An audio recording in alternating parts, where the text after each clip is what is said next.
começar.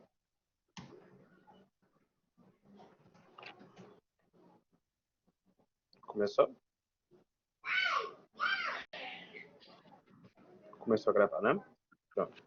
Eu fui convidado pelo professor Felipe, pela Johanna, para ser o moderador dessa conversa, desse bate-papo com a Sawane Bispo. Tudo bem? Olá, Sawane. Sawane, boa tarde. Deixa eu aparecer, né? Peraí. Boa tarde. Pronto. Primeiramente, eu queria agradecer a senhora por ter aceitado o convite para esse bate-papo super especial, com um tema super relevante que, pessoalmente, me agrada muito. Então, eu lhe convido agora para poder se apresentar para o público, para a galera. Meu lindo, senhora me pegou de surpresa, viu? Perdão. Tomei até um susto aqui, misericórdia, gente. Perdão, Mas eu tenho que me habituar. Eu tenho que me habituar mesmo, porque eu já passei da idade, já sou uma senhora. Obrigada. Boa tarde, gente. Eu acho que eu consigo me apresentar muito melhor já com a apresentação geral, porque aí eu vou poder falar muito de mim e da jornada, mas eu gostaria muito de agradecer pelo convite. É muito bom, né? Apesar de estar morando em São Paulo, mas estar conectada à Bahia é sempre bom, assim, voltar para as minhas origens e estar relacionada, não perder esse contato mesmo com a minha baianidade, que jamais vai sair de mim. Eu vou dividir com vocês. Não pode. Não. De maneira alguma.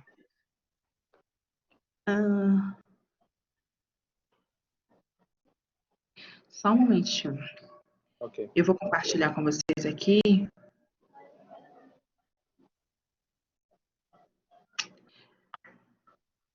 Mas eu acho que eu só estou conseguindo compartilhar o arquivo. Mentira, eu consigo compartilhar a tela. Tá vendo a senhora? A senhora, a pessoa que tem uma dificuldade de adaptação tecnológica. Gente, é isso mesmo, eu tenho que assumir isso. Eu sou uma senhora. Não tem jeito. Vocês conseguem visualizar agora? Sim, conseguimos. E aí eu tô dando meio mundo de spoiler, né? Eu vou parar. Eu vou parar para ir para o início.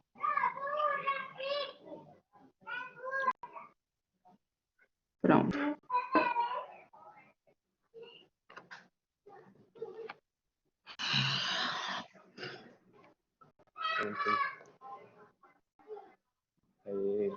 Consegue? Sim, tá ótimo, tá perfeito. Pois bem, gente, falar de viagem é a minha paixão. Eu sou uma pessoa que já estou aqui me coçando nessa quarentena, querendo viajar. Mas como foi que isso aconteceu, né? Como foi que essa paixão surgiu? Quem é essa mulher, Sawane Bispo? Quem é essa senhora? Quem é Sawane? Vamos lá. Normalmente, quando as pessoas se apresentam, elas se apresentam com base em suas nomenclaturas, né? Ações, o que eu faço e onde. Então, eu poderia dizer que eu sou Sawane Bispo, fundadora da Go Diáspora, que é uma agência de intercâmbio com foco em países do continente africano e sua diáspora, embaixadora da UOMB, que é uma iniciativa de inclusão de mães periféricas em profissões de base tecnológica, coordenadora de nova economia e desenvolvimento territorial na Fundação de Setúbal. Mas é isso que fala quem eu sou? Meu Deus do céu, não é possível. E o que me defina seja exatamente o que eu faço e onde. Então, eu resolvi explicar quem eu sou de uma outra forma. Em primeiro lugar, o meu nome. De onde é que vem Sawane? Sawane, na verdade, ela é um fruto de uma criação. Criação de Celeste, a minha mãe, investigadora da Polícia Civil, alocada na Delegacia Especial de Atendimento à Mulher em Salvador, no bairro de Brotas, e que, à noite, dava aulas de português no supletivo do Colégio Antônio Vieira, colégio esse onde eu estudei. Minha tia Sandra, maravilhosa, uma psicopedagoga e socióloga incrível, que foi priora na Igreja da Nossa Senhora do Rosário dos Pretos, lá no Pelourinho. Mas, além de ter essa relação com uma das primeiras irmandades de homens negros do Brasil, ela também é iaquequerê de uma tradicional casa de candomblé aí em Salvador, o terreiro de Oxumaré, que fica na Vasco da Gama. E tem Dona Helena, a matriarca da família, minha avó, uma senhora nascida em 1904, que costumava falar Iorubá. Eu vou pedir só por gentileza que mute o microfone, só para a senhora ficar confusa, né? A idade não ajuda a gente a se concentrar. Dona Helena falava Iorubá em casa com muita frequência. Era muito comum. Minha avó não pedia água, minha avó não falava a palavra dinheiro. Era muito comum a gente ouvir minha avó falando Iorubá em casa. Com base em todo esse ciclo familiar, eis que surge uma criança que vem com o nome de junção do Babá, que significa nascida numa quinta-feira, 26 de dezembro de 85. Olha que eu não sou tão senhora assim. Foi uma quinta-feira. E Buana, que significa senhor, senhora. Então, uma senhora nascida na quinta-feira seria o significado Sauane, se a gente juntar o Babá com Buana, virando Bauana. Mas Sandra, minha tia querida, seria a minha madrinha. Então, minha mãe trocou o B pelo S, virou Sauana e tirou o último A para dar uma suavizada. Eu sei que é uma mistura danada, mas o nome tem a raiz iorubá, uma raiz africana. E isso é muito. Então, eu já posso falar um pouquinho. Meu nome, eu sou uma pessoa que carrega um nome de origem africana. Eu também sou uma pessoa apaixonada por matemática. E esta imagem fala muito disso. Por quê? Porque neste dia nós estávamos celebrando, acabou, minha gente, a última prova da graduação em estatística na Universidade Federal da Bahia. Assim, eu fiz estatística. E eu me pergunto até hoje, assim, como foi isso? Meu Deus do céu, como foi isso? A gente olha essa foto e pensa assim, um bocado de gente baderneira, né? O povo curtindo mais uma festa. Não, minha gente. Isso aqui é a celebração de 4 anos sem poder celebrar. Só focado na matemática. E aí, eu boto essa imagem justamente como uma provocação de quebra de estereótipo, né? Porque quando a gente olha para ela, a gente não imagina que todas essas pessoas aí são feras em matemática. A gente imagina qualquer coisa, menos isso, não é verdade? Mas o que foi que me inspirou a gostar de matemática? Então, vou poder falar mais uma coisa sobre Samuel. Bom, o que me inspirou a gostar de matemática, como naquela foto, foi meu tio Lázaro, irmão caçula de minha mãe, engenheiro civil. Nossa, meu tio fazia umas coisas, sempre cobrava que a gente tirasse 10 nas provas de matemática, era a coisa mais comum do universo. Mas, além disso, tem um toque um pouco mais provocativo em relação à africanidade que existe em mim. Deixa eu voltar aqui. Ó a calça maravilhosa, linda, cheia de traços africanos. Essa africanidade se tornou muito comum não só pela minha criação com minha mãe, minha tia e minha avó, mas também com meu pai, artista plástico que sempre fez esculturas em madeiras grandiosas, enormes, precisando de 30 homens para carregar essas, com foco na história da cultura afro-brasileira. Aí também tem a questão do que minha mãe me ensinou em relação ao coletivo. Como capricorniana que sou e uma pessoa apaixonada por matemática, essa questão do relacionamento não seria algo tão comum, não. Me relacionar com pessoas, me doar ao outro, estudar com o outro. Mas a questão de minha mãe trabalhar com a comunidade, depois de trabalhar o dia todo na delegacia, à noite da aula no Vieira, fim de semana ela conduzia um projeto voltado para crianças, adolescentes e mulheres da comunidade da Fazenda Garcia. E aí, eu cheguei à conclusão que tudo isso nada mais é do que ancestralidade, legado de antepassados, hereditariedade. Eu sou fruto de ancestralidade. O que eu gosto, o que eu decidi fazer na faculdade, o que eu gosto de vestir, a forma como eu olho para a comunidade, tudo isso é legado dos familiares com os quais eu tive contato. E é um pouquinho de ancestralidade que eu vou falar com vocês até chegar, de fato, no ponto da internacionalização. Durante a faculdade, lá de estatística, eu já sabia que eu queria fazer mestrado em estatística aplicada à economia, econometria. Então, já sabia que seria este o meu caminho. Até que um dia a professora falou, olha, gente, passei as férias na Disney, tinha um monte de brasileiro trabalhando lá. Por que vocês não vão também? Vocês precisam do inglês para o mestrado. Eu pensei, meu Deus do céu, lá vou trabalhar na Disney. Mas a Disney, ela não me aceitou. Por quê? Porque o meu curso não era relacionado a turismo e hospitalidade. Então, eu busquei outras opções de trabalho durante as férias da faculdade nos Estados Unidos e consegui uma vaga em uma multinacional do ramo alimentício que vocês já conhecem, é o McDonald's. Lá fui eu trabalhar no McDonald's. Mas não porque era o McDonald's, e sim por causa do lugar onde o McDonald's estava. Era o McDonald's de Lafayette, uma cidade a 2 horas de Nova Orleans, em Louisiana, onde a cultura negra era forte.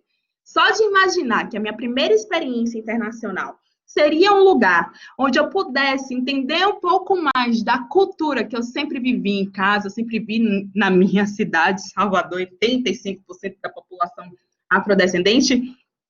Eu queria enxergar como era o contexto de cultura africana fora do continente africano em um outro país também, para além do Brasil. E vocês não sabem como quase que eu não fiz esse intercâmbio. Quase que eu não fiz. Mas no final das contas ele foi realizado. E eu viajei em dezembro de 2007 para passar Natal, meu aniversário, fim de ano e carnaval, indo para um outro continente, para falar um outro idioma, onde seria tudo diferente e sozinha. Dá medo, minha gente. Era a minha primeira experiência internacional. Eu tirei o passaporte especificamente para este momento. Mas só de pensar em todo o mutirão de pessoas que ali se sentiam representadas pelo fato de eu estar indo, foi tanta força de tantos lados, gente, que se eu fosse contar, a gente ultrapassaria aqui esse tempo. Mas, definitivamente, eu não estava sozinha. E eu entendi que aquela viagem era um momento de realização não só meu, mas da minha família, pelo contexto, dos meus amigos da faculdade, de meus amigos do colégio, que estiveram no aeroporto para despedida, como aquilo me fortaleceu e permitiu que eu vencesse os medos. Foi uma experiência tão marcante que eu voltei ao Brasil e fui picada pelo bichinho de você precisa viajar novamente, e eu embarquei como tripulante de navio cruzeiro para a companhia italiana Costa. Eu peguei um navio na Itália e passei por vários países da própria Europa, do norte da África e daqui da América do Sul.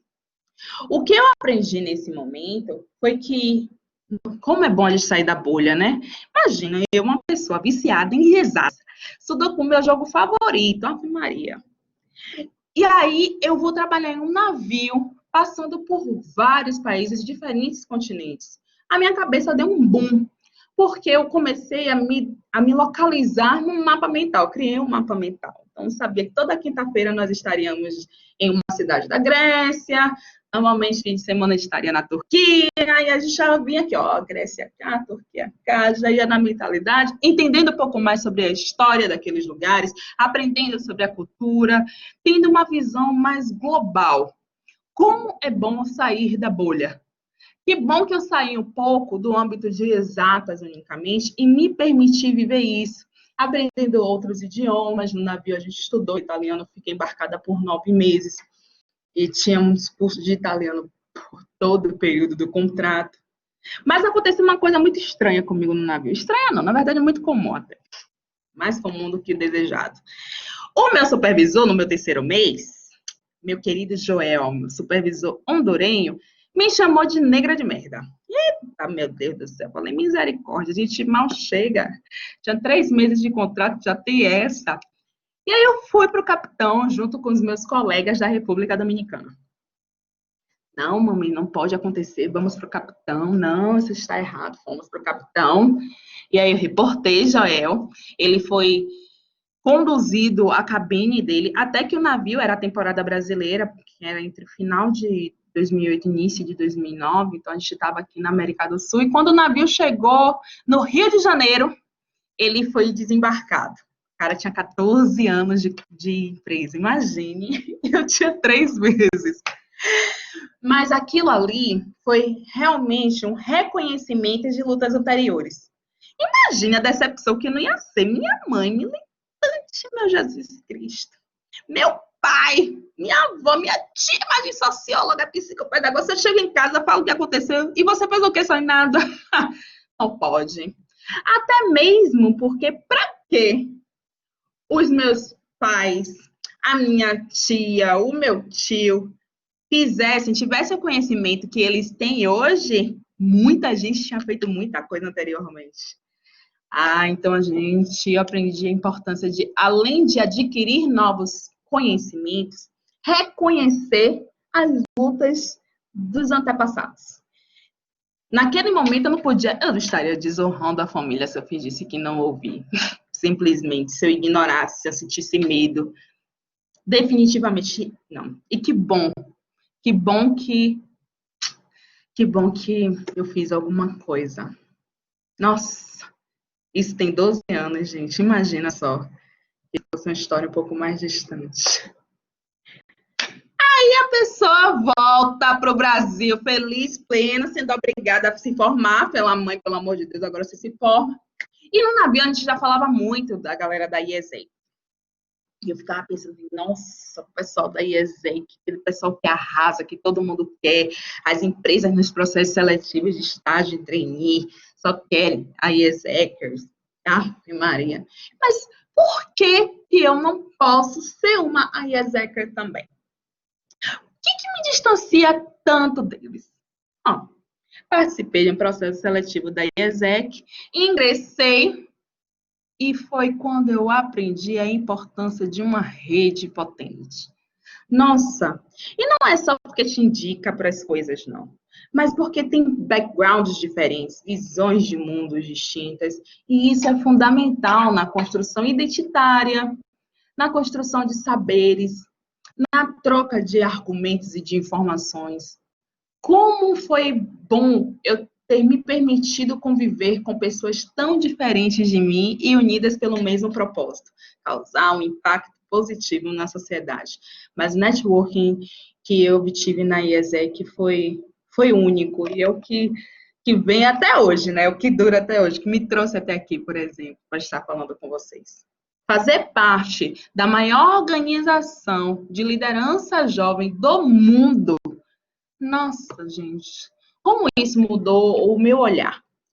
Até um determinado momento, eu estava estudando estatística para ensinar estatística na mesma universidade onde eu estava estudando. Até o meu mestrado em econometria seria para eu ter um maior embasamento para lecionar na UFBA. Então, o meu ciclo, a minha visão ainda era bem limitada, sabe? Eu não sairia nem da faculdade onde eu estudei. Eu retornaria ali como professora, mas aquele ali seria o meu raio.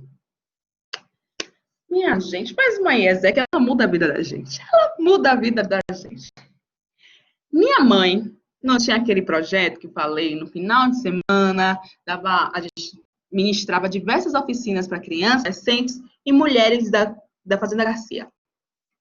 E um dia ela falou, Sawane, olha só, tem uma empresa, uma organização americana selecionando ONGs aqui no Brasil para financiar. Só que o site está em inglês. Dá uma olhadinha. Claro, minha mãe, que eu vou olhar. Olha. Só que quando eu entrei no site, estava piscando no canto Jovens nos Negócios. Então, eu abandonei a parte que eu tinha que olhar financiamento de ONG e fui olhar do que se tratava Jovens nos Negócios. E essa organização estava selecionando 4 jovens da Bahia ao Rio de Janeiro para um programa de trainee em Washington, D.C., totalmente financiado pela organização em parceria com o governo dos Estados Unidos. Olha só, eu quero isso aqui. Só que estatística não estava na lista de requisitos. De cara. Espera aí. Associei estatística a todos os cursos, reforçando a importância do embasamento em termos de dados para qualquer tomada de decisão, para você ter um conhecimento muito mais fortalecido. E enviei o formulário. Deu erro. Copiei as perguntas, colei no corpo do e-mail e mandei o e-mail. Voltou. Gente, parece mentira, mas juro por Deus. Voltou. Eu Imprimi formulário. Falei, olha, se eles querem da Bahia, tem que ter uma base de apoio aqui. Descobri a base de apoio lá na Barra, ainda lembro a rua, Afonso Celso. E fui lá entregar pessoalmente o meu formulário. Fechado. Coloquei o envelope por debaixo da porta. Fui chamada para entrevista, aprovado. E lá fui eu para Washington, D.C. em 2010, coincidentemente ou não, alocada para ser trainee na Africare, a maior ONG norte-americana de fomento e desenvolvimento de países do continente africano. E lá eu fiquei responsável por toda a análise de eficácia dos projetos implantados em países africanos de língua portuguesa. Minha gente, eu vou dizer uma coisa a vocês, foi uma experiência incrível, porque a Africare, gigantesca, a gente tinha que usar traje extremamente formal de segunda a quinta, só as sextas-feiras era uma coisa mais casual. Na sexta-feira foi que eu tive a noção do que eu estava vivendo, era um Global Village, porque eu tinha colegas de todo o continente africano, com base nos trajes, nossa senhora, foi uma troca tão forte, tão rica. Acho que foi um dos melhores momentos que eu tive, de verdade, assim, a Africare foi a empresa do coração. E aí, além de trabalhar de segunda a sexta, nos finais de semana nós ainda fazíamos visitas técnicas, então a gente participava de alguns festivais, visitava museus, universidades. E a Howard foi o que mais chamou a minha atenção. Por quê? Porque a Howard, primeiro, se a gente falar no ambiente tradicional, Howard, ainda vai ter quem queira corrigir dizendo que é Harvard. Não. Harvard é Harvard, Howard é Howard. E aí é que vem esse ponto também da gente olhar sempre o que é considerado o melhor, mas é o melhor para quem? Quem definiu esse melhor? Assim como no Brasil, nos Estados Unidos, a população negra foi impedida de ter acesso à educação.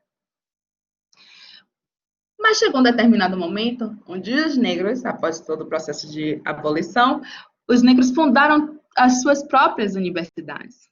E olha para isso. Olha a Harvard aí como um exemplo disso. E aí, quando eu cheguei na Harvard, fiquei pensando assim, caramba, e se eles não tivessem feito? Né? E se essa universidade aqui simplesmente não existisse? E se eu visse que não tinha estatística na lista e resolvesse não me inscrever, ou deu erro no formulário, o e-mail voltou, a porta estava fechada, e se eu simplesmente tivesse desistido? Eu vi, acho que foi em 2010 que eu passei a tomar um ranço do termo e se. Quando você pensa o e se e não age, um monte de coisa boa deixa de acontecer. Eu poderia não ter ido para os Estados Unidos com um e se sem ação. A Howard poderia não existir com e se a gente criasse a nossa própria universidade, já que a gente não pode ir para as universidades já existentes. E esse e se sem ação, o que daria? Na verdade, nada mais é do que o impulsionamento, ocupar os espaços que lhe cabem. Eu não estava fazendo nada demais a me candidatar para esse programa de trainee. O pessoal que criou a Howard também não estava fazendo nada demais, que estava fazendo muita coisa. Mas não estava fazendo nada que agredisse a integridade do outro. Quando as pessoas pensaram em construir as próprias universidades. As pessoas negras pensaram nisso. Como isso, ao mesmo tempo que cansa, motiva. Não, eu posso fazer isso. Não, eu vou fazer isso. Não, a gente merece ter isso. A Howard me ensinou isso. A gente merece ter o que a gente quer ter. O networking que a IESEC trouxe, dentre tantos, um deles foi a indicação para eu ser estagiária na STB.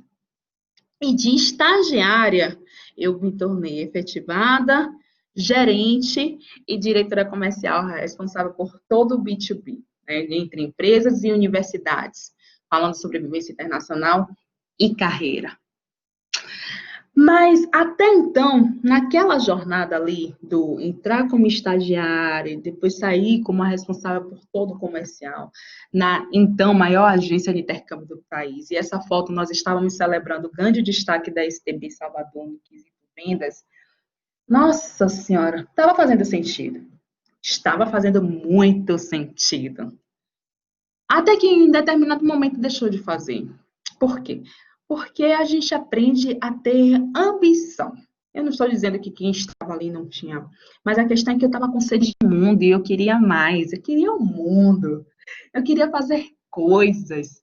Aquilo ali já tinha me permitido uma determinada trajetória e que me foi limitada. Foi apresentado um ponto. Você só pode ir até aqui.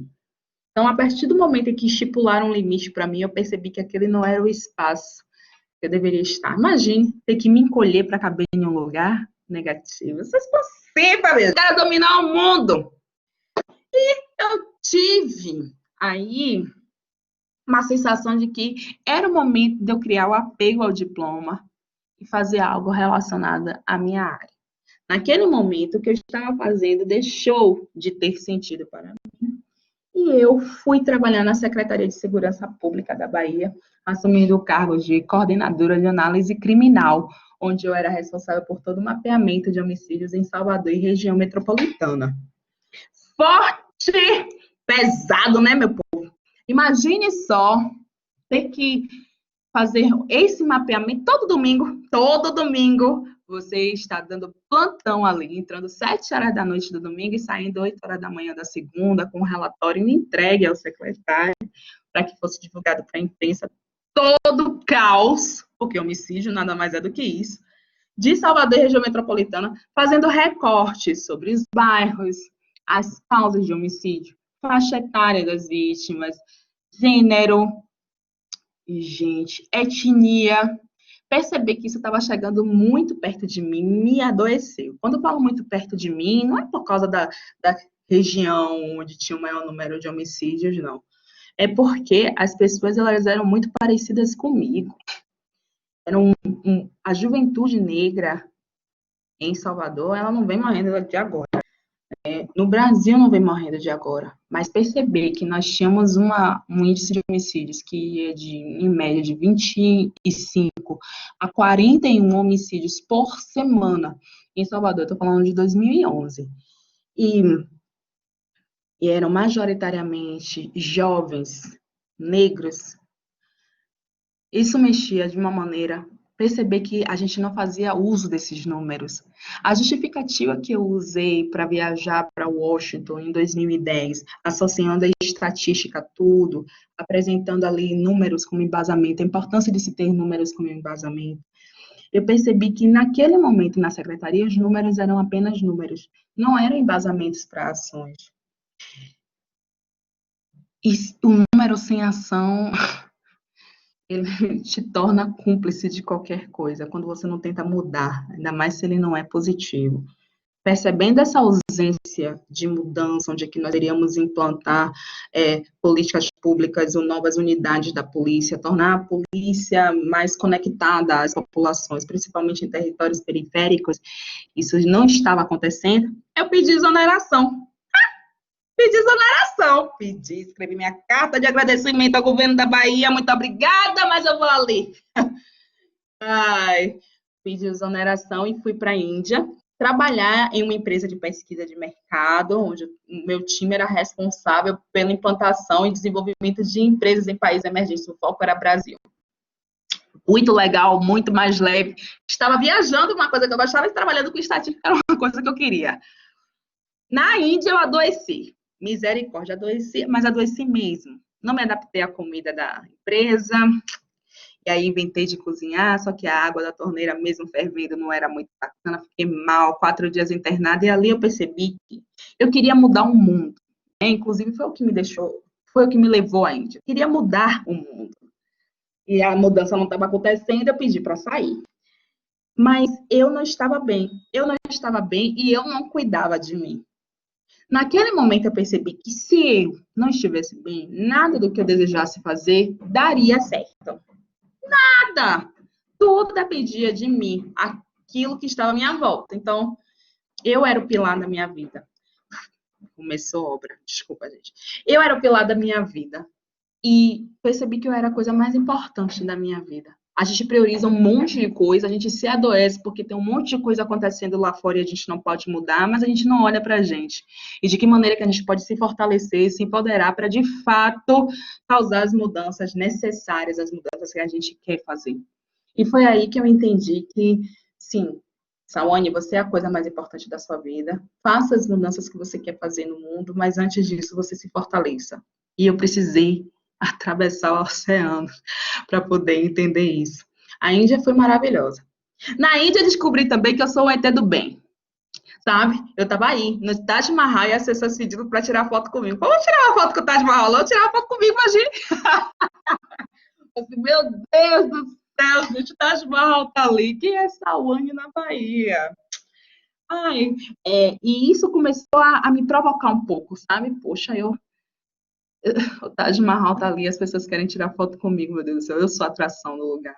Assim, é estranho você viajar para um lugar onde você seja diferente. Na Rússia não foi muito diferente, não, viu? Né? Ano seguinte, eu fui participar de uma conferência da IESEC, a conferência anual, e eu fui para ficar 2 meses, porque eu fiz parte, né, como voluntária trabalhando para a conferência. Minha gente, Rússia é puxado. E uma amiga falou assim: só você sabe que na Rússia tem um dia de bater em preto? Eu falei: ah, minha linda, se for um dia só, eu fico em casa assistindo televisão nesse dia, né? Mas deixar de ir para ficar 2 meses, só de um dia específico, eu não vou. E eu fui, e não sei se tem esse dia até hoje, mas eu posso dizer que foi bem difícil, porque as pessoas gargalhavam de mim nas ruas e evitavam sentar do meu lado no metrô. Assim, eu tô sorrindo aí no Kremlin porque tava frio pra caramba e não tinha ninguém na praça. Então é mais fácil sorrir assim, porque quando tava cheio, ai meu Deus do céu, quando tava sol, eu já ficava, ai Jesus Cristo, lá vou eu passar aqui no Kremlin, eu já sei que vai ter um monte de gargalhada, esse povo aí. Ah, cansa. 2 meses de contagem regressiva. Minha amiga disse que não era para mim. Na verdade, ela só me informou a comunicação do próprio povo local de que aquele não era o espaço para mim. E aí que eu fui. E aí que eu fui e provei para mim que eu não me intimido com o inimigo. Me intimido com a pessoa que não me enxerga com os bons olhos. Eu não me intimido com a pessoa que tem raiva de mim, não porque me conhece, mas pela cor da minha pele. Eu não me intimido. Eu estava ali para exercer uma função, eu estava ali porque eu queria. Eu estava ali porque eu gosto de viajar. E assim eu fiz. Que bom que eu fiz. Gostei? Não. Não gostei. Não gostei porque enquanto eu era ET do bem na Índia, na Rússia, eu descobri que eu era ET do mal. Todo mundo evitava e eu não estava ali andando nas ruas. Não gostei, mas serviu de lição e foi uma experiência. Eu vivi isso. Ai, viver a diferença faz parte do processo de amadurecimento, aprendizado, visão de mundo. Foi importante para mim. Poderia ter ido para ficar só 2 dias? Pô, seria o ideal. Mas eu fiquei 2 meses. E eu percebi que o problema do russo é um problema do russo, não é um problema meu. E eu posso compartilhar uma coisa com vocês? Caramba, olha, eu viveria mais 100 vezes esses 2 meses na Rússia, porque eu compreendo perfeitamente a postura deles. Agora, imagine você viver de forma semelhante aqui no Brasil, sendo que eu nasci aqui, cara. Sendo que, da mesma forma que as pessoas gargalhavam de mim nas ruas e evitavam sentar do meu lado no metrô, as pessoas, elas seguram as bolsas, elas fazem umas coisas muito estranhas quando o assunto é uma pessoa negra andando nas ruas aqui, né? Então, de certa forma, era melhor viver isso na rua. Aí eu resolvi abrir a minha própria agência. Peraí, arrasando das viagens, eu vou abrir a minha própria agência de intercâmbio. E assim eu fiz. Não abri em Salvador, resolvi abrir a primeira de Feira de Santana, porque eu não queria ser mais uma aí na capital. Tipo, minha gente, foi para feira. E eu fiz isso. Abri a Gol em um determinado ano. essa agência toda linda que vocês estão vendo foi saqueada e eu celebrei porque levaram esse filtro que eu não suportava, mas levaram todo o restante, levaram até a pia do banheiro, levaram tudo, tudo, tudo, tudo, tudo. Mas esse é um ponto que eu pulo. Foi puxado isso. A gente se reergueu de qualquer forma. E em 2015, eu viajei para o continente africano, porque no ano anterior eu já tinha desenhado projetos voltados para essa imersão em países do continente africano e sua diáspora. Mas, gente, mas por que ninguém, né, pensando assim, mais de 340 mil brasileiros viajam para o intercâmbio cultural anualmente e consideram a América do Norte e Europa como principais destinos, sendo que o Brasil recebeu 1/3 de toda a população africana que foi escravizada. Assim, ou seja, a gente tem um grande número de pessoas negras com ancestralidade africana, né? A maioria da população brasileira se autodeclara negra, somos 56%, mas na hora de viajar, nós não consideramos países relacionados a essa cultura, a identidade da maioria da população brasileira. Então, a gente continuaria viajando para países onde seríamos tratados como ETs, né? Onde as pessoas pediriam para tirar foto ou evitariam aceitar o nosso lado. Por que não viajar para países onde eu pudesse ser simplesmente uma pessoa, né? Onde as pessoas não percebessem que eu era estrangeira? Por que não considerar a África como uma possibilidade, já que não é uma coisa só? Ave Maria. E aí eu acho que foi nesse momento que eu percebi a potencialidade da ancestralidade me permitindo fazer a diferença. Como? Ninguém aqui no Brasil tinha pensado em fazer uma coisa dessa, gente. Para mim parecia tão óbvio. Fundamental mostrar a relação do passado com o presente. Tudo que foi feito antes interfere no que a gente faz hoje. E mostrar que a população negra no Brasil ela não brotou do navio negreiro. Definitivamente não, né? A gente veio para o mar e caiu no navio assim. Não. No continente africano, assim como a gente encontra a história sobre a maravilhosa família real inglesa, no continente africano também há realezas. A população negra também é descendente de reis e rainhas. A gente tem aqui um caso que foi em Salvador mesmo, eu fiz o receptivo da comitiva do rei da Nigéria. Mais de 140 realezas. Aqui são princesas nigerianas, aqui é uma rainha do Congo. E reis e rainhas aqui já foi no continente africano. Essa história não é contada. E a gente precisa passar essa beleza. Quem viaja para a África, viaja para fazer safari. Misericórdia. Não, a gente pode viajar para outras coisas. Tem uma África para toda a identidade. E da mesma forma que a gente tem a ancestralidade do passado interferindo na ancestralidade do presente, temos a ancestralidade do presente interferindo na ancestralidade do futuro. Estou na mesma praia, adoro a Praia da Ondina, estou com saudade de trancada em São Paulo, não. Ô, Jesus Cristo. Mas a praia está trancada, né? Então daria do bem. Não é só de ver o mar, alivia. E aqui, essa ainda estava na minha barriga. Eu voltei a ela depois, a mesma praia. E depois que eu percebi que ela havia tirado a foto dela na mesma posição em que estava na outra foto. Como a gente repete comportamentos, como a gente passa referências. Como as pessoas que estão à nossa volta, elas observam. E aí, eu, como disse, sou fruto disso e percebo hoje que a minha filha vai ser também o fruto de toda uma referência de ancestralidade. Eu preciso melhorar a história que vai ser contada para ela, não é verdade? E aí veio a diáspora. Aquilo que era um projeto da agência fundada em 2013, em 2018, de fato assumiu o negócio, assumiu a identidade, passou a ser o negócio. E aí foi o grande diferencial, né? Foi a coisa, foi o boom do negócio. E foi graças a toda essa percepção do diferente, da importância da gente trabalhar com as diferenças, foi que eu mudei para São Paulo. Mudei para São Paulo após ser selecionada no programa de aceleração do Facebook, dentre mais de 1.300 inscritos, a Go Diaspora foi um dos 10 selecionados, e isso definitivamente mudou a minha vida em todos os sentidos. permitiu que a Godiáspora ganhasse uma maior visibilidade, um maior alcance em termos de clientela, um maior poder de fala.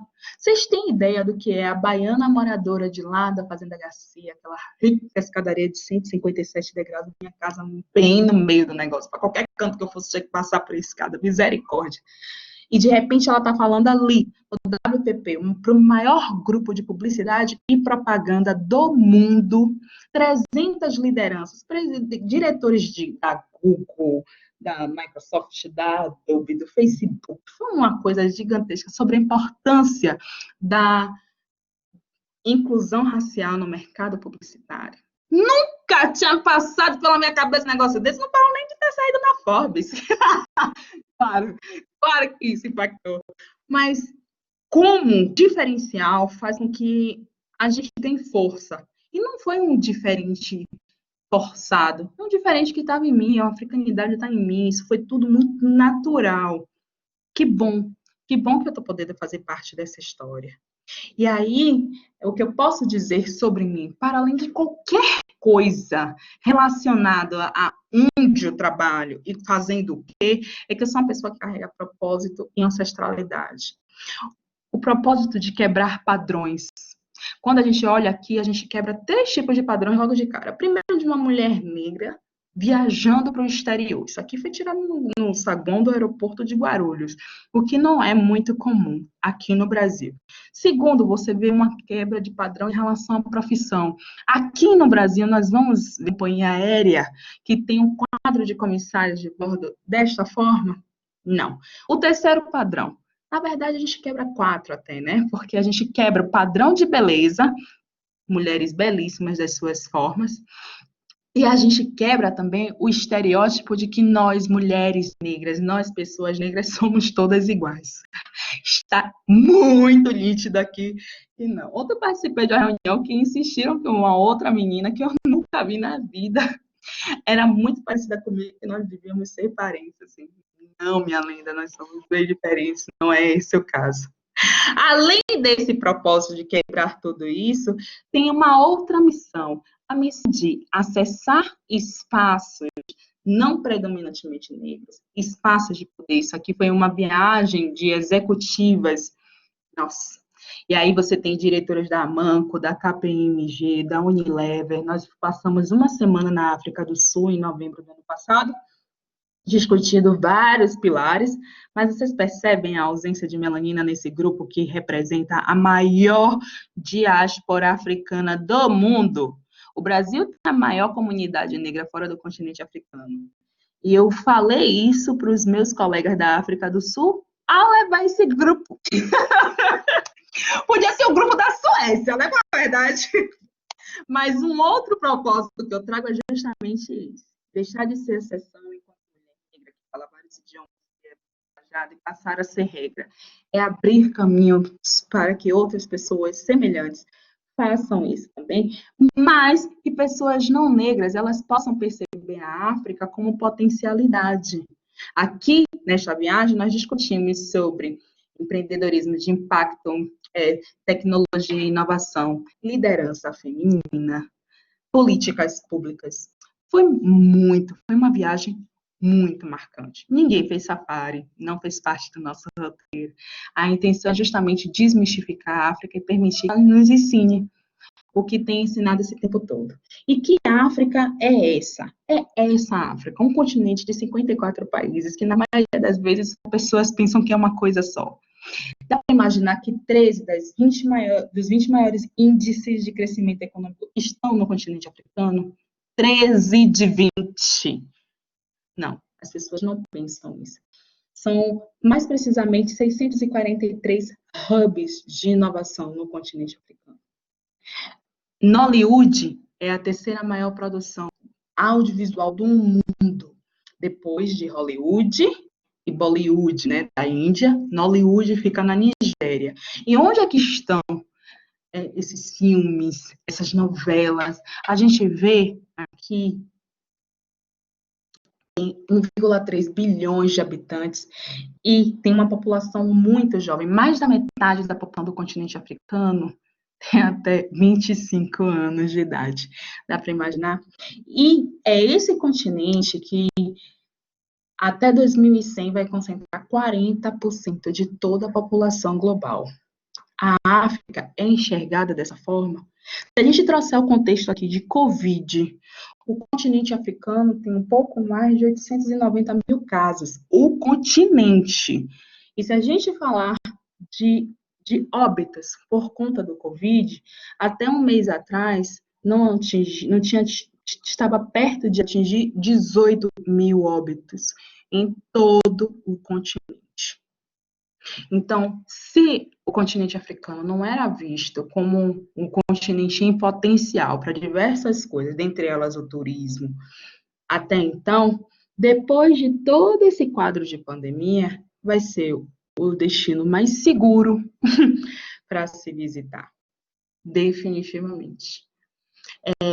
Então, voltando para a primeira pergunta do quem eu sou, eu posso dizer que eu sou Sawane Bispo, uma mulher que carrega uma ancestralidade e um propósito de mostrar que a África é muito mais do que safari e pobreza. Eu vim para desmistificar países do continente africano e sua diáspora, mostrar que a influência da cultura negra não deve ser algo a se considerar inferior quando se pensa em escolher para qual destino que se vai, e que vive diariamente com a intenção de se multiplicar até deixar de ser exceção e passar a ser regra.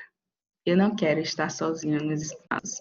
E eu acredito que indo até a África, todo mundo vai perceber o impacto disso. É isso. E vocês? Quem é que são vocês? Vamos falar? Parem. Sawane, eu pessoalmente adorei a sua fala e eu compartilho muito da sua visão de mundo e das suas vivências. Eu estudo na Unilab, na Universidade da Integração Internacional da Lusofonia Afro-Brasileira, e eu percebo quão rico é você estar com outros estudantes, compartilhar experiência de vivências com pessoas de outros países, sabe? Quando alguém fala sobre a África, falar com vivência é algo que é muito impactante, é algo que faz a diferença, faz muita diferença. Eu estava dando uma olhada muito no projeto da Go Diaspora e eu vi a palavra, um dos cernes do projeto é a questão da inclusão, né?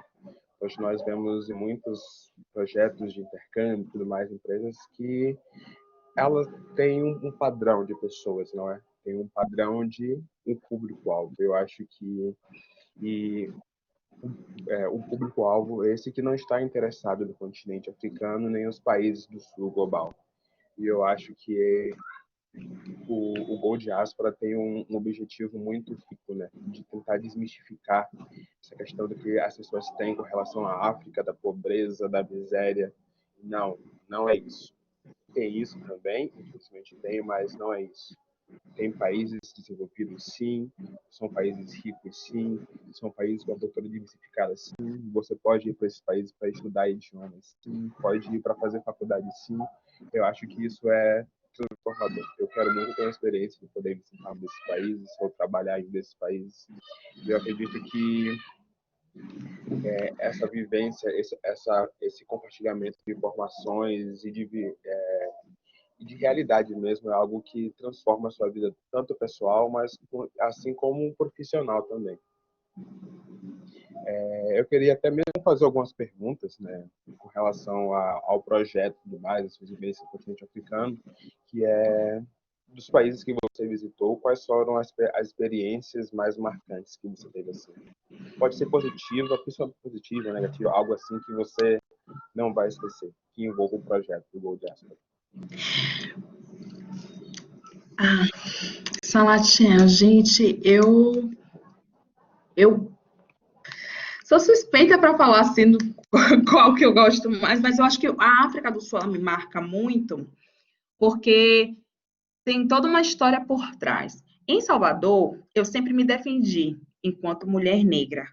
Como uma criação que eu tive lá no Vieira, um colégio majoritariamente branco, e sempre foi muito tranquilo, assim. Eu estava em um ambiente seguro, mas quando o coleguinha, assim, erroneamente, equivocadamente falava, me chamava de morena, eu corrigia, com 8 anos de idade. Morena não, sou negra. Ele lembra até hoje que a gente faz encontro anual, né? Então, até hoje lembram disso, assim, sempre corrigi. Em São Paulo, eu percebi que não adiantava, não bastava eu me defender. Aí eu descobri que eu sou militante. Eu me descobri militante em São Paulo, porque estando no meio, assim como na época do colégio, estando no meio majoritariamente branco, para mim não fazia mais sentido não ter outras pessoas como eu ocupando esses espaços. E aí, quando eu olho para a história da África do Sul, que eu vejo toda a questão do apartheid, e eu percebo quanto tempo durou. Isso já fica assim, quanto tempo o apartheid durou no Brasil, quanto tempo o negócio durou. Né? Já traz uma grande diferença. E toda a questão de governo, de olhar, até mesmo desde a própria eleição de Mandela, logo pós-apartheid, imagina, eleição de Mandela logo pós-apartheid, e até o BBB, um programa de políticas públicas de empoderamento econômico, envolvendo até empreendedores negros, eu percebo o quanto a gente ainda precisa aprender até com quem viveu a mesma coisa. Então, a África do Sul, ela me traz para essa posição de militância, porque eu não estou indo para um país, assim, eu gosto muito da Nigéria, gosto muito de Gana, adoro Cabo Verde, mas a África do Sul, ela provoca, então ela permite, por exemplo, que eu leve lideranças do ambiente corporativo para esse lugar. Explique um pouco da história e perceba assim, mas está faltando alguma coisa. Vocês percebem que tem alguma coisa errada lá no Brasil? Porque aí a gente consegue trazer de uma forma mais lúdica uma história que é real e que terminou há pouco tempo, que a gente está falando da década de 90, né? Senhora Sawane já era nascida. Então, eu gosto da África do Sul porque ela me permite provocar e dar mais espaço. Assim. A gente tem conseguido coisas muito boas com tudo que tem provocado no ambiente corporativo, principalmente. Então, eu gosto por causa disso. Nossa, que resposta muito, muito impactante. Outra pergunta que eu tenho é como essa sua relação com suas vivências no continente africano, digamos, influenciaram e influenciam no seu desenvolvimento pessoal e profissional quanto mulher negra? Ave Maria! Ave, pra aqui, ó. Eu sou autoestima e pessoa, minha gente. Autoestima gata, plena. Senhora, uma idosa, né? Mas, assim, a autoestima não pelo Brasil, viu? Mas porque quando a gente na verdade, quando a gente vai pegar um aeroporto, imagina com aquele grupo de comissárias. Você já pega assim, meu Deus do céu, tem alguma coisa errada aqui nesse Brasil. Quando você chega num aeroporto africano, que você vê pessoas negras de todas as classes, em todos os perfis, você vê um monte de executivas e executivos negros ali. Então, assim, gente. Aí você começa a perceber o quê? Não, o problema não está em mim, está na sociedade no qual eu estou inserida. E eu me vejo em tudo quanto é propaganda. Eu estou ali em tudo quanto é lugar, eu falo, meu Deus, aqui eu sou só uma pessoa. Então fortalece. Eu volto de cabeça erguida.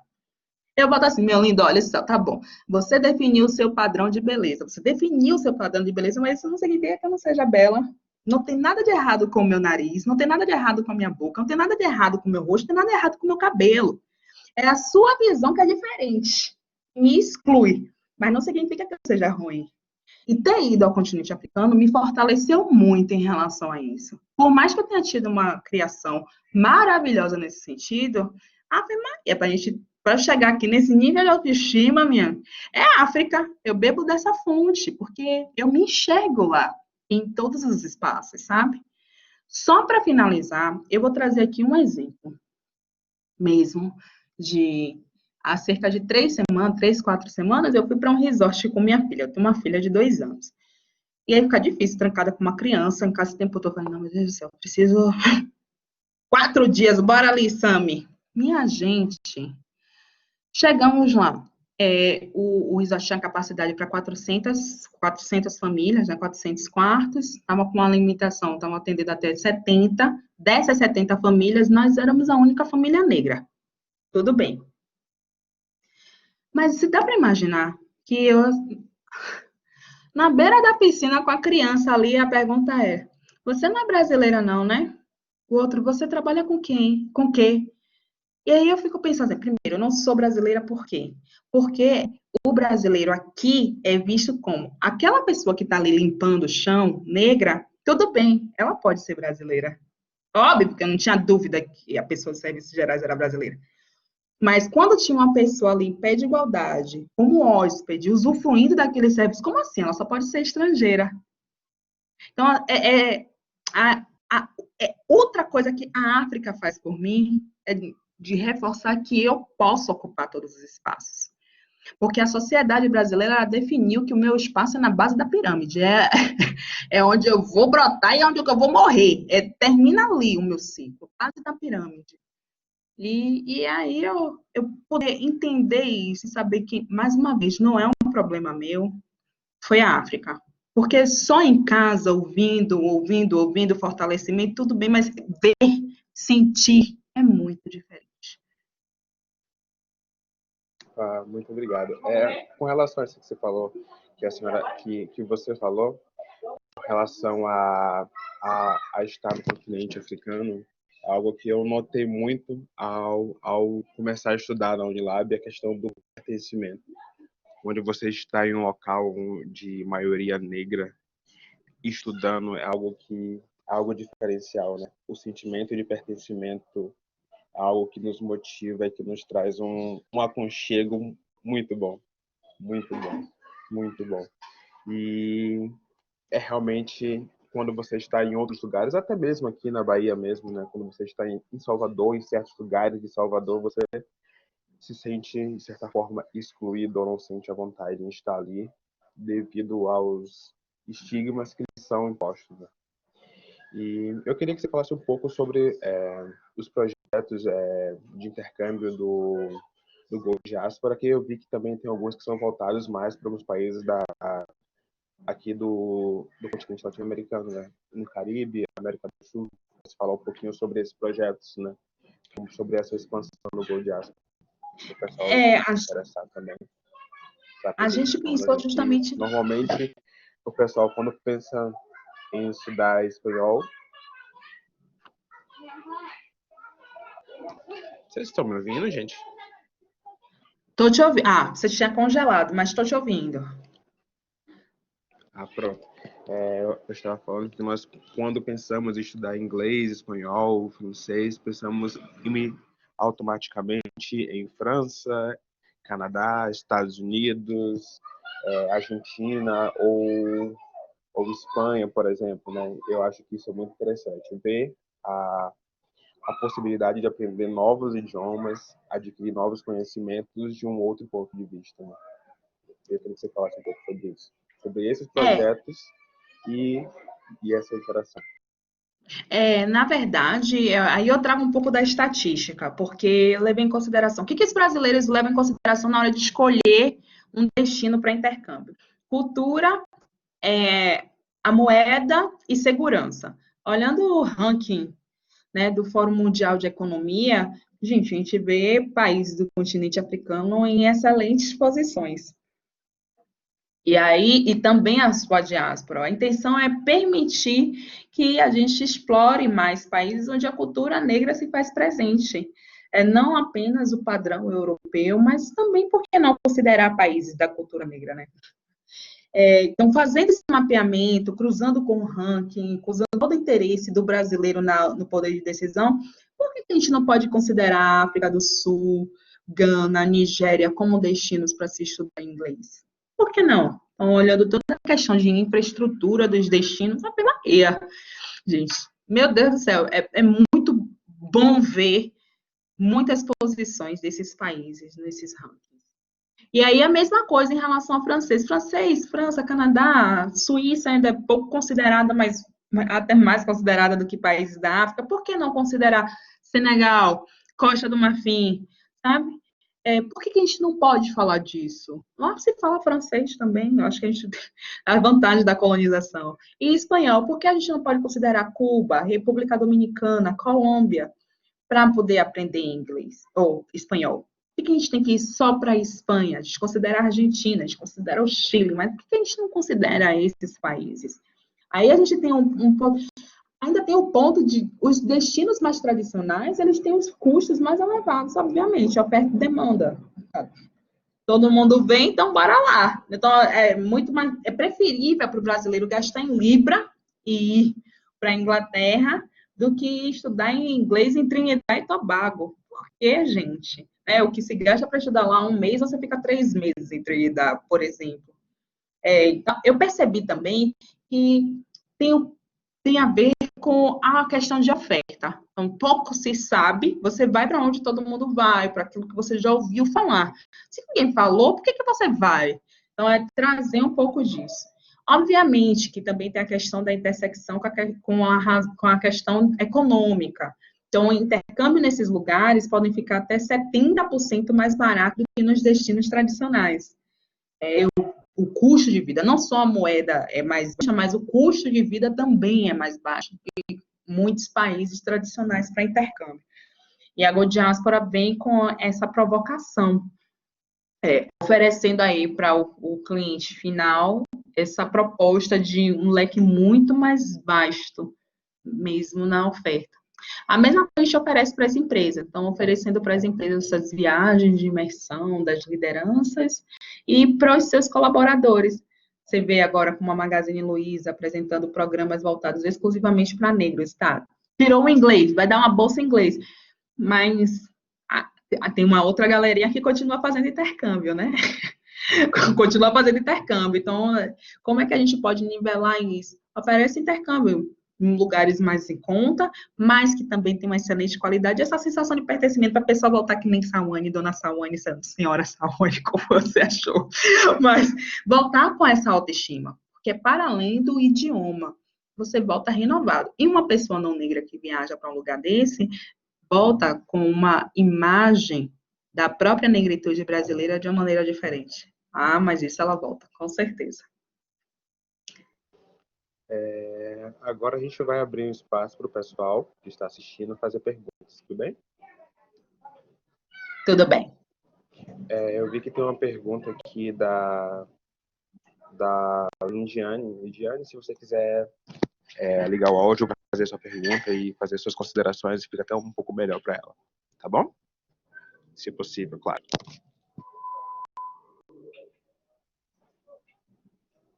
Se não, eu leio. Se você não puder, Lindiane. Ô, Lindy, fala, eu vou adorar.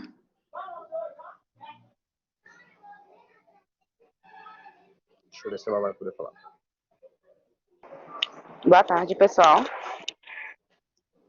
Boa. Conseguem me ouvir? Perfeitamente. Conseguimos. Maravilha. É que eu tô aqui no trabalho, daí eu tô me dividindo entre o bate-papo, que tá maravilhoso, e fazer aqui as atividades. Mas eu vou falar por aqui sim. Eu comecei agradecendo, né, pela incrível exposição. Você é uma inspiração, um orgulho. Nossa, só a sua energia dá para sentir daqui, então isso é muito maravilhoso, né? Eu estou fazendo relações internacionais, né? A gente está no 6º semestre e eu trabalho numa empresa enorme na área da logística, então eu já lido com bastante ambiente onde tecnicamente eu não estaria inserida, né? Então eu me identifiquei muito quando você falou da gente valorizar as lutas que foram batalhadas antes da gente, né? Então eu hoje me aproveito muito disso. Então eu gostaria de te perguntar assim, né? Hoje eu estou fazendo relações internacionais e uma das minhas dedicações é tentar equilibrar relações internacionais com logística e trazer muito do que eu vejo no ambiente acadêmico. E a empresa que eu trabalho hoje, ela dá muita essa abertura para a gente tem GAs, né, que é grupos de afinidade para mulheres, para negros. Então, eu gostaria de conselhos práticos seus para que a gente possa aplicar não só na sociedade, no ambiente acadêmico, mas também aqui no meu ambiente profissional para quebrar esse paradigma, para trazer essa energia boa e para mudar a visão das pessoas. Obrigada. Olha, boa pergunta, Lindiane. Muito obrigada pela pergunta e obrigada pela elogio também. É, uma coisa que a gente tem feito muito aqui em São Paulo, por exemplo, com grandes empresas, é a questão de trazer esse novo olhar associado à área de atuação. Porque se a gente trouxer aqui, se eu falar inclusão racial em ambiente corporativo, as pessoas negras elas vão se interessar. Mas quem não é, dificilmente vai se sentir atraído a ouvir sobre isso. Então, tratando você, né, atuando você num ambiente de relação internacional, é justamente, eu acho que seria esse ponto de quebrar esses paradigmas em relação a países do continente africano, por exemplo.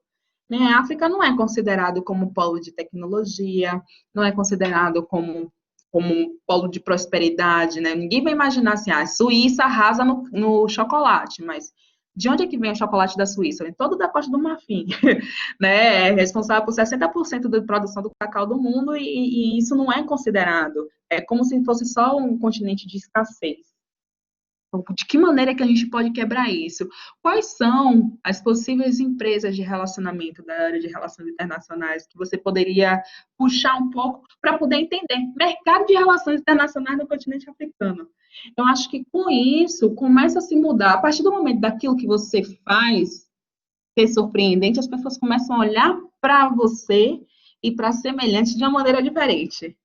Eu acho que é um processo muito lento, de quebra de paradoxos mesmo, e para isso a gente tem que contar a história da forma como gostariam de ouvir. Acho que se a gente vai. Eu já fui dos dois, né? Eu já fui muito pé na porta. Eu ainda sou. Eu sou. Mas eu acho que o meu sorriso e o meu sotaque dão uma amenizada, aí facilita o processo. Mas acho que a questão da articulação. A gente precisa ser articulado, tanto conectar com uma empresa internacional, uma empresa africana, para falar um pouco do mercado. Sim, e não necessariamente precisa ser em novembro, né? Porque ainda tem isso, né? Parece que assim, vou falar de preto, vou falar em novembro. Mas eu acho que é a gente começar a ter como referência o diferente.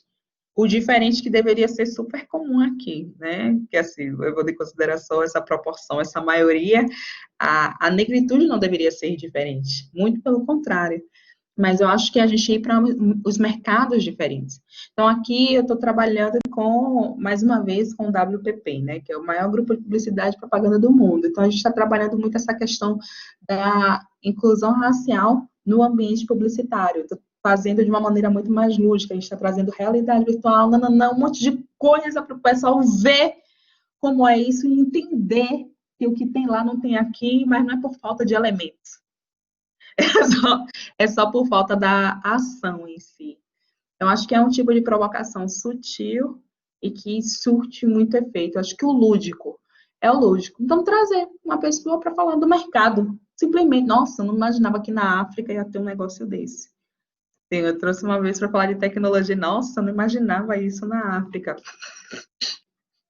Não imaginava isso na minha gente. Pelo amor de Deus, imagina, uma das maiores catedrais do mundo fica no continente africano. As pirâmides do Egito toda. E aí, quando fala de tecnologia, a pessoa acha que não existiria nada disso na África. Até surpreende. Fala, como é que não, velho? Pirâmide do Egito, o negócio está inteiro lá até hoje. Você acha que foi como essa arquitetura? Então, assim, o pessoal manja muito do assunto. Então, não tem como a gente menosprezar. Eu acho que cabe a gente, sim, cabe a gente essa luta de trazer. Olha aqui, olha isso aqui. Você sabia que teve um jovem com menos de 30 anos que criou uma concorrente da Apple lá na Nigéria? Sabe? Criou um concorrente do iPad que não custa nem US$ 100. Eu acho que a gente trazendo no contexto. Eu sinto falta disso, a gente trazendo no contexto. Infelizmente, quando a gente segue no discurso da consequência, a consequência, se eu fosse parar para discorrer aqui, a consequência que eu sofro hoje, o porteiro do meu prédio me barra quando eu vou entrar, e toda vez eu tenho que dizer que eu sou moradora daqui. Não, peraí. Olha só, tem um filme aqui na Nigéria que conta uma história real da mulher que criou um império dela. Eu quero me ver na publicidade, por exemplo. Eu quero assistir uma novela e eu quero ser a dona da mansão. Mas eu sou sempre uma moradora da periferia. Meu filho sempre vai ter problema com drogas ou vai ser preso. Qualquer coisa do jeito. A gente assiste uma novela, minha gente. A pessoa tem o poder de escrever a história do jeito que quiser. Escreve sempre com o negro naquela posição. Então, vamos reescrever a história. Vamos contar novas histórias através de fatos reais. Deu para entender, Lid? Não sei. Mas é isso. Eu vou muito no lúdico. Trazer a África para perto em toda a sua variedade. Aí a gente dá um match na área que a gente quer e pronto. Pronto. Ela respondeu aqui no chat que respondeu sim, está agradecendo. Mais alguém tem uma pergunta, pessoal?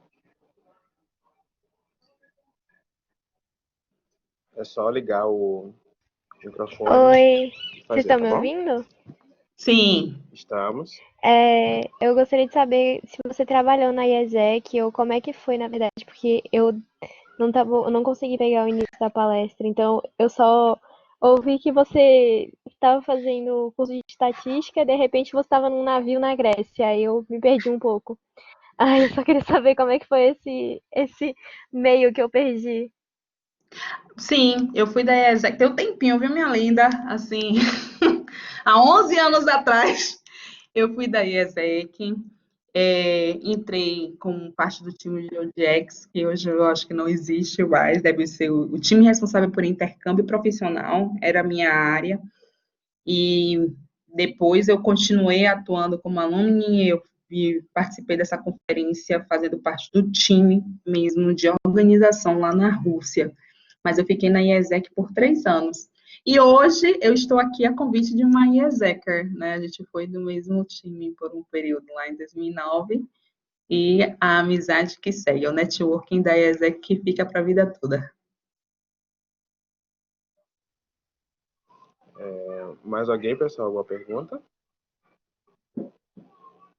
Alguém? É só ligar o áudio para fazer. Pronto. Pode falar, Mari. Mariana da Oscar quer falar.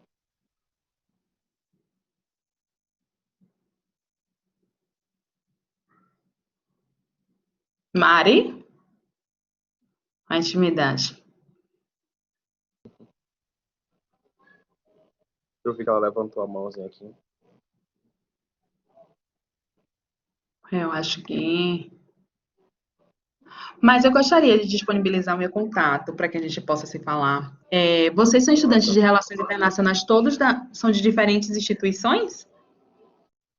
A maioria é da Unifax. Não, Ah, Mari da não. Unifax. Mari, ela coloca no chat. Oi, Não estamos agora te escutando, foi? não. Agora foi. Ai, pronto. Eu consertei meu fone aqui, gente. Então, essa ONU eu me senti, assim, extremamente contemplada com sua palestra, com todas as coisas que você trouxe. Assim, foi um presente enorme, porque eu tô no meu 8º semestre, né, indo embora da universidade. E quando você falou, você falou assim na palestra aqui, e eu entrando, né, a lágrima caindo aqui nos meus olhos, porque de fato, o processo de adoecimento, quando você trabalha com estatísticas e quando você vê exemplos no seu bairro, com as pessoas que você mora, ele adoece. E ele faz com que você reproduza o tempo inteiro narrativas que às vezes até te desmotivam a criar novos horizontes, né? Então eu sim, me senti extremamente contemplada, te escutando, enfim, foi. Parabéns para o pessoal que está dentro da comissão, tá? Estou muito feliz por isso. E você se tornou, né, mais uma referência para mim. Parabéns pelo seu trabalho, pelo que você vem desenvolvendo. Enfim, gente, é porque foi muito forte para mim esse momento hoje. E ainda mais com Salatiel na mesa, né? Isso também é muito representativo, é simbólico. Sabemos de nossas lutas, né, Sala? Sabemos de nossas lutas, meu camarada. Sabemos bem. Obrigada, Saone. Obrigada a você por suas palavras, Mari. Eu sou tirada durona, capricorniana, falo assim, não tenho nem coração, chorar, Deus me livre, perder tempo com isso. Mas quando a minha intenção, ela de fato se concretiza, né? Eu percebo como as pessoas recebem, eu vi esse tipo de feedback, isso me faz perceber que talvez eu tenha um coraçãozinho batendo aqui, porque aquece mesmo, eu fico muito feliz, de verdade. De verdade. E me coloco à disposição, viu, Mariana, Salatiel, Lidiane, eu me coloco à disposição de vocês, para que a gente possa. Acho que eu vou desenhar alguma coisa especial para a galera de RI, né? E aí eu passo para a comissão do Por evento, favor. apresentar novas opções. E eu acho que é tudo válido, eu acho que a construção coletiva ela tem um maior efeito, né? Vale muito a pena. Vou fazer isso. Então, vamos cobrar, viu? Vamos cobrar. Gente, alguém tem mais alguma pergunta? Caso não tenha, já está no nosso timezinho. Se tiver pergunta, é só estender a mão ou ligar o áudio. Alguém? Dole uma, dole duas, dole três. Pronto. Sawane, eu quero agradecer a você por essa oportunidade de ouvi-la falar um pouco desse projeto incrível e por compartilhar conosco as suas experiências de vida que são inspiradoras, não só para mim, mas como para muitas pessoas aqui no chat, como elas realmente falaram, como a Lindiane também compartilhou, como a Mari também compartilhou. Queremos agradecer imensamente pela sua participação conosco na semana do Racionalista. Nos colocamos à disposição sempre para ceder espaço para você. Muitíssimo obrigada pelo convite, Salatiel, pela mediação, pelas suas pontuações. E, mais uma vez, eu gostaria de me colocar à disposição. Vamos continuar conectados, eu acho que dá para a gente construir uma coisa bem legal. Vamos fazer isso. Sim. Obrigada, gente. Muito obrigada a vocês por terem assistido. Boa tarde, gente. Boa tarde, Foi um prazer. pessoal. Boa tarde.